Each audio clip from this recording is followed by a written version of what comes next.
한국전쟁이 끝난 다음해인 1954년 하와이 북서쪽에 있는 카우아이 섬에서는 야심찬 연구가 시작됐습니다. 인구 3만의 이 작은 섬에 도착한 의사, 사회복지사, 심리학자 등의 연구팀에게 풀리지 않는 수수께끼가 있었습니다.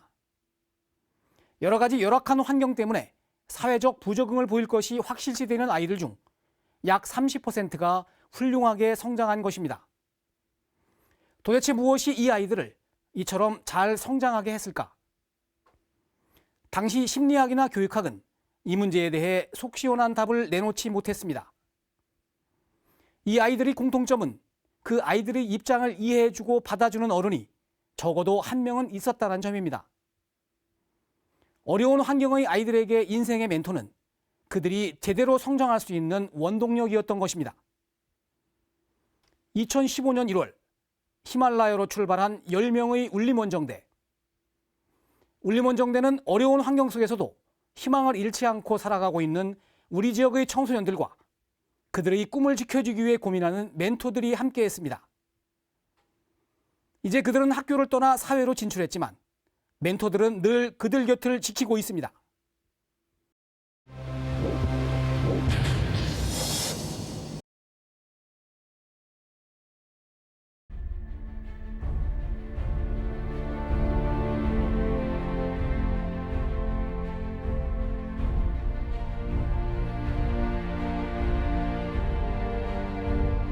그 누구에게도 순순히 오를 것을 허락하지 않는 산.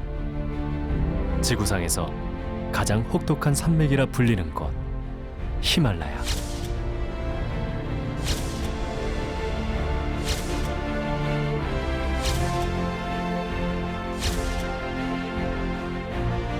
살아온 인생도 꿈꾸는 미래도 다르지만 삶의 해답을 찾기 위해 이들은 히말라야를 선택했습니다. 지구의 지붕으로 마음의 울림을 찾아 떠난 10사람의 동행은 어떤 모습일까?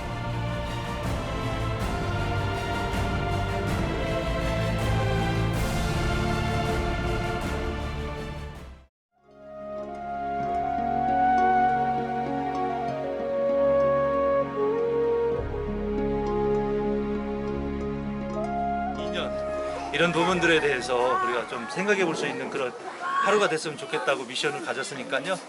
우리 멘토하고 멘티 그런 이야기들 좀 많이 나눠주시고 또 그런 부분에 대해서 또 저녁 식사한 이후에 또 소감 나누기로 서로 공유하는 시간을 좀 갖도록 하겠습니다. 자, 우리가 원정대 이름을 우리 진 민영 양이 먼저 선창을 하면 화이팅 하면서 자, 손을 높이 올리면서 출발을 하도록 하겠습니다. 울림원정대 하나, 둘, 셋. 울림원정대!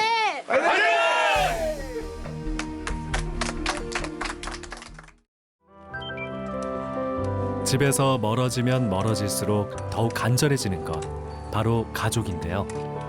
오늘 여정에서는 나의 가족과 과거의 상처에 대해 생각해 보기로 했습니다. 자연의 품에선 누구나 마음을 내려놓는다지만 오랜 생채기를 꺼내놓는 건 쉽지 않은 일입니다. 과연 울림원정대의 멘토와 멘티는 서로의 마음속 깊이 묻어둔 아픈 이야기들을 꺼내놓을 수 있을까요? 생신이라서 집에 간다 그랬더니 어머니도 계시냐고. 아니 어머니도 계신데 왜 자꾸 아르바이트 해가지고 등록금을 형이 혼자 다 버느냐. 근데 나 때도 그렇고 다들 어려웠어. 그래서 본인이 벌지 않으면 대학을 다닐 수가 없었다. 지금 재성이도 분명히 힘든 게 있을 거야. 그런 걸 스스로가 개척한다는 생각으로 이겨냈으면 좋겠어.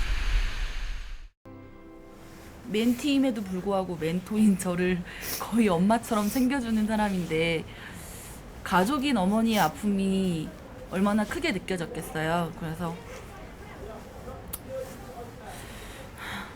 그 부분에 대해서 공감이 되고 어제 저녁에 저희는 서로 공감했고 공감이 갖는 치유를 느꼈어요. 그리고 민영이한테 이렇게 잘 자라느라고 애썼다. 멋지다. 좋다. 너 괜찮아. 라고 얘기했고 저희는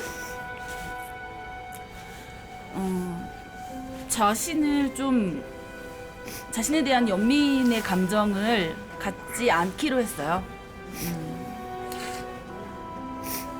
정말로 어른으로 잘 성장해 가자고 약속했어요.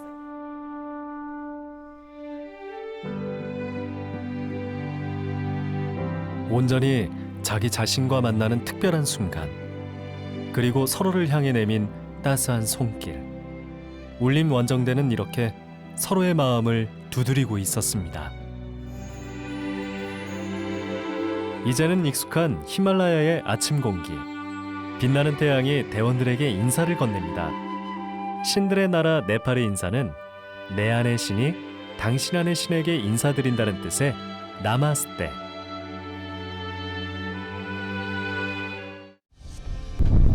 오늘은 눈구름이 몰려왔습니다. 안 그래도 차가운 날씨에 눈보라까지 몰아치기 시작합니다. 이러다 눈사태라도 만나면 큰일. 두려운 마음에 걸음을 재촉해봅니다. 먼 타국, 그것도 눈 쌓인 해발 3000m의 산속에서 대원들이라도 없었으면 어땠을지 새삼 고마움을 느낍니다. 남들은 걸을수록 몸이 가벼워지고 머리도 맑아지며 새로운 에너지가 채워지는 곳이 히말라야라는데, 울림 원정대의 앞길에는 왜 이리 험난한 길이 계속되는지 야속하기까지 합니다.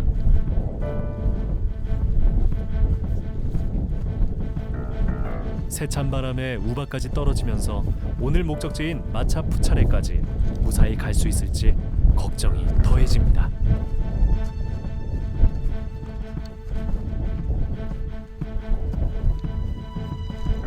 기상이 안 좋아지고 있어서 약간 겁이 나요. 지금 우박이 되게 많이 떨어지고 질까봐 겁나고, 좀 뒤에 계신 분들 좀 걱정되고.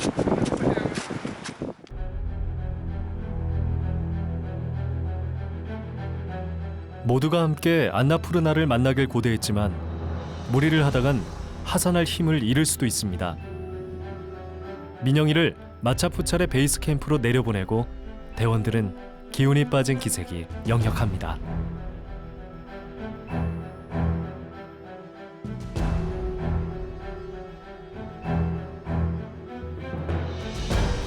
체력이 바닥난 연영민 선생은 다시 한번 이를 악물었습니다. 그때 든든한 호익이가 연 선생의 길잡이 역할을 해주기로 했습니다.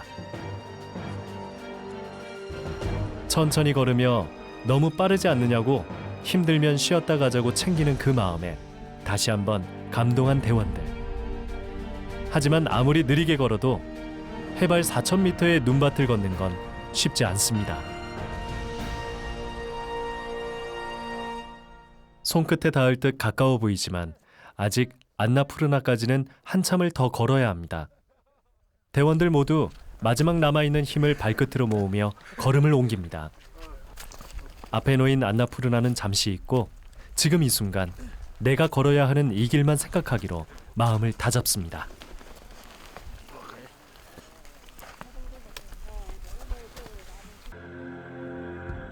결국 연영미 선생은 셰르파를 제외한 다른 일행을 먼저 보내고 뒤에서 부지런히 걷는 것을 택합니다. 다른 대원들의 체력이 급격히 떨어졌기 때문입니다. 격려하고 다독여주던 대원들을 보내고 나니 왠지 허전한 연 선생. 하지만 그런 감상에 젖어 있을 때가 아닙니다. 저기 어서 오라고 손짓하는 안나푸르나가 기다리고 있습니다.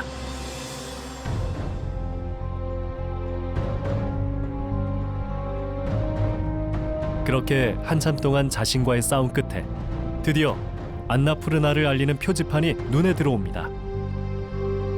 땅만 향하던 눈도 이제야 하늘로 향하는데요. 편안한 마음으로 주변을 둘러보니 새하얀 설산의 한가운데 자신이 있습니다. 그리고 코앞에 있는 안나푸르나를 가슴에 품습니다.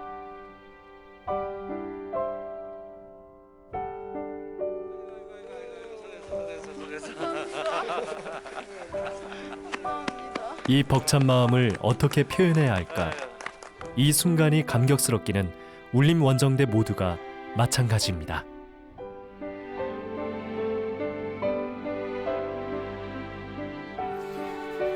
이 다음에 어른이 되면은 처럼 이제 좀 다른 사람한테 좀 가르침을 줘야 되는 사람이 돼야 될 것 같다는 생각을 많이 했어요. 그러니까 선생님이 저한테 많이 배우셨다고 하셨긴 했지만 저도 선생님한테 배운 게 많거든요. 우리 이번 울림 원정대가 사실은 이 원정길을 끝낼 때쯤 돼서 우리 원정대 전체가 미래에 대한 두려움을 좀 극복을 하는 그런 일정이었으면 좋겠다, 그렇게 생각을 했고, 또 그렇게 이 일정을 마무리할 때쯤 되면 또 한국에 돌아가면 멘토도 그렇고 멘티도 그렇고 새로운 미래에 대한 그런 계획들이 이번 기회를 통해 갖고 좀 더 확실해지고 또 더 훌륭해졌으면 좋겠다. 저는 제 주변에 긍정적인 영향력을 끼치면서 살고 싶어요. 뭐 미래의 희망 직업을 말하라고 하면은 상담 전문가겠지만 좀 넓게 어떤 사람으로 살고 싶냐고 물어보면은 그런 사람으로 살고 싶어요. 태권도 도장 관장이 꾸민 태양이와 대학에서 태권도를 가르치고 있는 이창민 교수. 성악가가 꾸민 서희와 성악을 전공하고 학교에서 아이들을 가르치고 있는 이은주 선생님. 심장 전문의가 꾸민 경희와 현직 심장내과 전문의인 이주희 교수. 유능한 전기 엔지니어가 꾸민 병수와 전기 전문 기업을 운영하는 김창성 대표. 디자이너가 꾸민 동현이와 산업디자인과 이재순 교수. 2017년 1월에도 이처럼 아이들의 꿈을 지켜주기 위해 울림원정대는 히말라야로 향했습니다. 히말라야로 가는 길도 인생의 길처럼 여러분의 좌절과 고비가 있었습니다. 하지만 그들은 늘 고민하고 대화하며 이러한 역경들을 넘어섰습니다.